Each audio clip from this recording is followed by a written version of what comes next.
जानवर नहीं खाया है। वो जो जानवर है उसको आप खा सकें, इसके लिए पहले उस जानवर ने न जाने कितना अन्न खाया है। ये बात आपको समझ में नहीं आती। लोग कहते हैं देखो मैं घास पात नहीं खा रहा, मैं अगर घास पात खाऊंगा तो पेड़ कटेंगे, मैं तो इसीलिए जानवर को खा लेता हूं। और उस जानवर ने क्या खाया है? वो जानवर अपने आप ही बड़ा हो गया। और अगर आप 1 किलो अन्न खाते हैं तो आप बस 1 किलो अन्न खाते हैं। आपने कुछ खा लिया, दाल खा लिया, आपने चावल खा लिया, आपने गेहूं खा लिया, आपने कुछ खा लिया अपनी पसंद का। और कितना खाया आपने? 1 किलो। अब 1 किलो खाया तो 1 ही किलो खाया। लेकिन अगर आपने 1 किलो मांस खाया तो जानते हो उसके लिए तुमने कितना अन्न खाया? 1 किलो मांस खाने के लिए तुम 10 से 20 किलो अन्न पहले उस जानवर को खिलाते हो। जब जानवर 10 से 20 किलो दाना खाता है तब उसका 1 किलो मांस तैयार होता है। बात कुछ समझ में आ रही है? तो जानवर को खाने वाले कृपया ये ना सोचें कि वो पेड़ों को बचा रहे हैं। अगर तुमने, दोहरा रहा हूं, अगर तुमने दाल चावल खाया होता 1 किलो तो 1 ही किलो खाया। लेकिन अगर तुमने 1 किलो मांस खा लिया तो वो 1 किलो मांस अपने शरीर में पैदा करने के लिए उस जानवर ने पहले 10 से 20 किलो दाना खाया था, उसको इतना खिलाया गया था, तब जाकर के उसका मांस पैदा हुआ था। मांस ही नहीं, उस जानवर को बड़ा करने के लिए उस पर पानी की भी बहुत खपत हुई थी। दुनिया में इस वक्त पानी की भी बहुत कमी है। तो आपके सामने मांस आता है, आप सोचते हो सिर्फ मांस है, वो मांस नहीं है। बहुत ज्यादा संसाधन लगे हैं तब वो 1 किलो मांस तैयार हुआ है। और उतने संसाधनों में न जाने कितने गरीबों का पेट भर जाता। शाकाहारियों पे अक्सर ये इल्जाम लगता है कि देखो तुम भी तो पेड़ पौधा खा रहे हो, उसमें भी तो जान है। चलो वो इल्जाम मान लो सही भी है। तो मांसाहारी ये तो बताएं कि तुम तो बकरा खा रहे हो, तो तुमने तो बकरे को भी मारा, और बकरे ने जो कुंटलों पत्ते खाए, उन पत्तों की, उन पौधों की भी हत्या का इल्जाम तुम्हारे ही ऊपर है, क्योंकि बकरे को तो वो सब कृत्रिम रूप से खिलाए गए ताकि तुम बकरे को खा सको। बहुत ज्यादा लोग इस बात से परिचित ही नहीं हैं कि मांसाहार इस वक्त दुनिया की सबसे बड़ी समस्या है।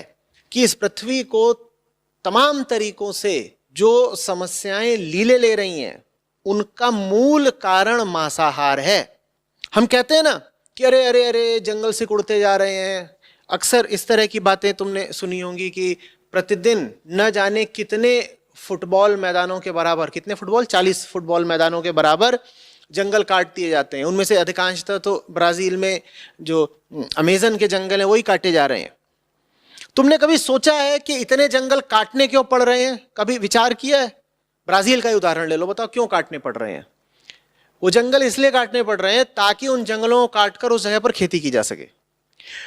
खेती क्यों की जा रही हो? खेती इसलिए नहीं की जा रही है कि वो वहां जो खेती की जाएगी उससे जो अन्न पैदा होगा वो शाकाहारियों के पास जाएगा। इस भ्रम में नहीं रहिएगा।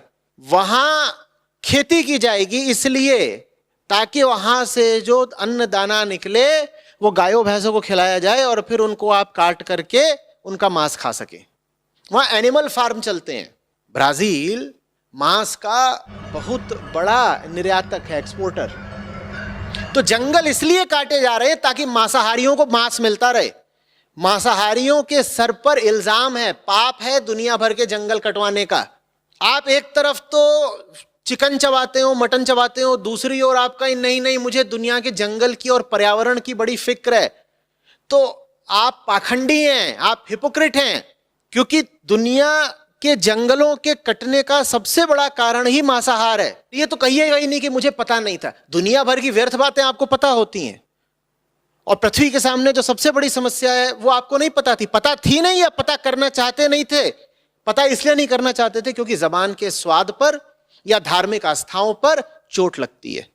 इसी तरीके से हम कहते हैं अरे पशुओं की, पक्षियों की, पेड़ पौधों की इतनी प्रजातियां रोज विलुप्त हो रही हैं। जानते हो रोजाना 25 से 150 प्रजातियां हैं जानवरों की और कीट पतंगों की, पौधों की, जो हमेशा के लिए खत्म हो जा रही हैं, वो लौट के नहीं आएंगी अब।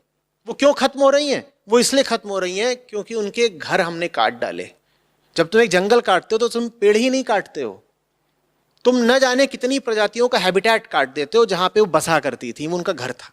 मांस का स्वाद लेने के लिए तुमने न जाने कितनी प्रजातियां खत्म कर दी। ऐसे नहीं खत्म कर दी कि तुमने उनको खा लिया ना, खाया तो तुमने बकरे को, लेकिन उस बकरे के लिए अन्न उपजाने के लिए तुमने जंगल काट डाले ताकि वहां खेती कर सको। जंगल तुमने काटे, न जाने कितनी अनाम अनजान प्रजातियां विलुप्त हो गई। बल्कि प्रजातियां इस समय पृथ्वी पर बढ़ती ही कौन सी जा रही हैं? मुर्गे बढ़ते जा रहे हैं, बकरे बढ़ते आ रहे हैं। इसलिए नहीं कि उन्हें बढ़ने का शौक है, इसलिए क्योंकि तुम उन्हें कृत्रिम रूप से बढ़ा रहे हो। ये बहुत मूर्खतापूर्ण तर्क है। आप जो मांस खाते हो वो 90-95% कृत्रिम रूप से पैदा किया जाता है आपकी हवस मिटाने के लिए। ऐसा थोड़ी है कि मुर्गे जंगलों में घूम रहे थे और आपके लिए जाकर के उनको कसाई लोग और रेस्टोरेंट वाले पकड़ के लाए हैं। ये जंगलों से नहीं आ रहे हैं, इन्हें जबरदस्ती पैदा किया जा रहा है, और इन्हें जबरदस्ती पैदा किया जा रहा है, खिलाया जा रहा है जंगल काट काट के। तो मांसाहार से जो 2-3 चीजें हैं सबसे खतरनाक, वो तो समझ में आई गई होंगी, अभी उसमें और भी जोड़ूंगा। पहली चीज, जंगल कट रहे हैं इसकी वजह से। दूसरी चीज, प्रजातियां विलुप्त हो रही हैं इसकी वजह से। तीसरी चीज, जितनी तुम इसको संसाधन दे रहे हो, जितनी जगह दे रहे हो एनिमल एग्रीकल्चर को, उसके अनुपात में मांस से न कैलोरी मिल रही है न प्रोटीन मिल रहा है। अब आओ चौथी चीज पर, क्लाइमेट चेंज या ग्लोबल वार्मिंग। इसका नाम तो सभी ने सुना ही होगा। जानते हो ग्लोबल वार्मिंग की बड़ी से बड़ी वजह क्या है? मांसाहार। ईआरजे साहब ने बड़े भोलेपन से, जाने भोलापन है, जाने बात को छुपाने की मंशा है, कई बार जब कुछ पूर्वाग्रह हमारे मन में बहुत गहरे बैठे होते हैं तो उनको कायम रखने के लिए हम तथ्यों को भी तोड़ने मरोड़ने लग जाते हैं। खैर, जो भी कर रहे हैं ईआरजे, बात समझिए। इतना तो तुमने कह दिया कि आचार्य जी शायद आपको पता नहीं है कि क्लाइमेट चेंज मांस खाने से नहीं, गैसों से होता है। अरे वो गैसें क्या आसमान से टपकती हो? गैस कहां से आ रही हैं? जिन गैसों के कारण क्लाइमेट चेंज हो रहा है, ग्रीन हाउस गैसेस जिन्हें बोलते हैं, सर्वोपरि उनमें कौन है? मीथेन है, फिर कार्बन डाइऑक्साइड है, उसके बाद वाटर वेपर है, और तमाम अन्य गैसेस हैं। पर सबसे ज्यादा जो उत्तरदायी है गैस ग्रीन हाउस इफेक्ट के लिए पृथ्वी पर, वो है इस वक्त कार्बन डाइऑक्साइड। वो कहां से आ रही है तुम्हें कुछ पता है? वो एनिमल एग्रीकल्चर से आ रही है।